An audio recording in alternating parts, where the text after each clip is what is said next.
आइए जानते हैं अगला न्यूमेरिकल है कि एक तार के आवेश का रेखीय आवेश घनत्व। एक तार के आवेश का रेखीय आवेश घनत्व जो दे रखा है आपको, यहाँ पर लिखोगे रेखीय आवेश घनत्व। रेखीय आवेश घनत्व जो लेमडा दे रखा है वो कितना दे रखा है, रेखीय आवेश घनत्व लेमडा दे रखा है 2 × 10⁻⁶ कूलाम बटे मीटर। उसके बाद करा इससे 4 सेंटीमीटर की दूरी, जो दूरी दे रखी है, जो क्या दे रखी है, रेखीय आवेश की जो दूरी दे रखी है, यहाँ पर लिखोगे रेखीय आवेश की दूरी, जो रेखीय आवेश की जो दूरी दे रखी है वो कितनी दे रखी है, वो दे रखी है 4 सेंटीमीटर। अरे दूरी तो किसमें भैया होती है, दूरी जो होती है मीटर में, तो इसे हम ले जाएंगे मीटर, तो यार ऐसे रहेगा 4 सेंटीमीटर मीटर में बदलोगे तो 1/100 से भाग दोगे, 100 को क्या लिखे 10⁻2 लिखा जाता है। सीधे आर बराबर लिखोगे 4 × 10⁻⁻2, दूरी किसमें आ गई, मीटर में आ गई। उसके बाद क्या कह रहा था सवाल में, दूरी पर कह रहा था 4 सेंटीमीटर दूरी पर वैद्युत क्षेत्र की तीव्रता ज्ञात कीजिए। वैद्युत क्षेत्र की तीव्रता रेखीय आवेश घनत्व में आपने पढ़ चुके होंगे।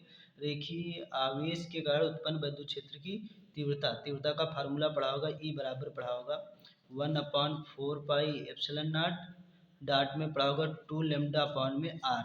अब देखो ध्यान से, यहाँ पास ये ऐसे ही रहेगा 1/4πε0, इसका मान कितना होता है, इसका जो मान होता है कितना होता है, वो होता है 9 × 10⁻9 होता है, और इंटू 2 इसे रहेगा लेमडा जो ज्ञात कर रहा हो, 2 × 10⁻⁻6 बटे में देखेंगे ध्यान से, जो दूरी दे रखी है वो कितनी दे रखी है, 4 × 10⁻2। अब ध्यान से देखेंगे, जो 2 × 1 = 2, 2 दूना 4, 2 से 2 कट जाएगा, ध्यान से देखना। अब यहाँ पास माइनस का 2 ऊपर जाएगा, प्लस का 2 हो जाएगा, और 6 में से जब 2 जाएगा कितना बचेगा, 6 में से जब 2 जाएगा 4 बचेगा, क्या है माइनस का 9 में से 4 जाएगा तो कितना बचेगा, 5 बचेगा। तो यहाँ पास बचेगा ई बराबर 9 × 10⁻9, ये माइनस माइनस के ऊपर जाएगा, माइनस के 6, ये प्लस के 2। अब 9, अब देखो 6 में से 2 जाए 4, और 4 में से भी 5 जाएंगे, 4 में से 9 जाए, 4 में से जब कितने, देखो 6 में से जब 2 जाएगा इतना 4 बचेगा।